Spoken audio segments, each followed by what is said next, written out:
ఈరోజు June 21 international yoga day. ప్రపంచవ్యాప్తంగా 12 సంవత్సరాల నుంచి అంటే ఈరోజు 12th international day of yoga అన్నమాట. 12 సంవత్సరాల నుంచి కూడా మనం ఈ జూన్ 21ని యోగా డేగా సెలబ్రేట్ చేస్తున్నాం. ఈరోజు థీమ్ ఏంటంటే యోగా ఫర్ హెల్దీ ఏజింగ్. ప్రపంచవ్యాప్తంగా మన ఆయుష్ డేటా ప్రకారం 25 కోట్ల మంది యోగాని ప్రాక్టీస్ చేస్తున్నారు. ఎప్పుడైతే మన నరేంద్ర మోడీ గారు ఇంటర్నేషనల్ యోగా డేని ప్రపోజ్ చేశారో 12 సంవత్సరాల క్రితం 175 దేశాలు మనకి ఐక్యరాజ్య సమితిలో మద్దతు పలికాయి. గ్లోబల్ యోగా మార్కెట్ అనేది 2030 కల్లా $167 బిలియన్ ఉందని చెప్పి డేటాలు చెప్తున్నాయి. అంతేకాదు యోగా అనేది భారతదేశానికి సాఫ్ట్ పవర్ ఎన్హాన్స్ అయ్యేలా చాలా సపోర్ట్ చేస్తుంది.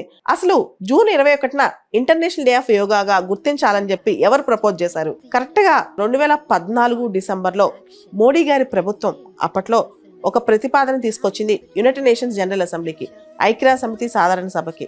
ప్రతి సంవత్సరం జూన్ 21న ఇంటర్నేషనల్ డే ఆఫ్ యోగాగా గుర్తించాలని, జరుపుకోవాలని, ప్రపంచవ్యాప్తంగా ఇది మొత్తం అద్భుతంగా జరుపుకోవాలి, యోగా యొక్క విశిష్టతను ప్రపంచవ్యాప్తంగా వ్యాప్తి చేయాలని చెప్పి కూడా ఇండియా అప్పుడు భావించి ఐక్యరాజ్య సమితికి చెప్పడం జరిగింది.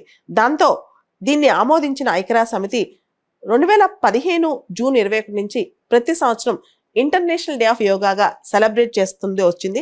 ప్రపంచవ్యాప్తంగా కూడా ఈ డేని సెలబ్రేట్ చేస్తున్నారు. అయితే జూన్ 21 విశిష్టత ఏంటి అంటే, జూన్ 21 ఎందుకు జరుపుకోవాలి? ఇది ఒక ఆస్పీషియస్ డే భారతదేశం ప్రకారం కూడా. ముఖ్యంగా మనం చూస్తే కనుక నార్థన్ హెమిస్ఫియర్ లో ఇది లాంగెస్ట్ డే, సమ్మర్ సోలిస్టైజ్ అంటాం.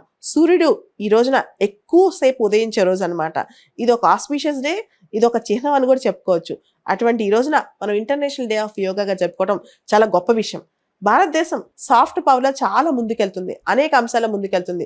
క్రికెట్ కావచ్చు, రకరకాల అంశాలు, డ్యాన్స్ కల్చర్ కావచ్చు, బుద్ధిస్ట్ సాఫ్ట్ పవర్ కావచ్చు.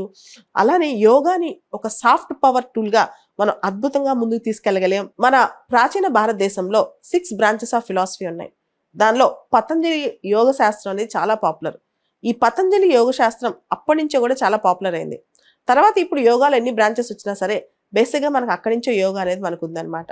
యోగా అనేది మతాలకు అతీతం అని కూడా చెప్తుంటారు. కేవలం ఒక మతానికి సంబంధించింది కాదని. ఇది integration of body and soul.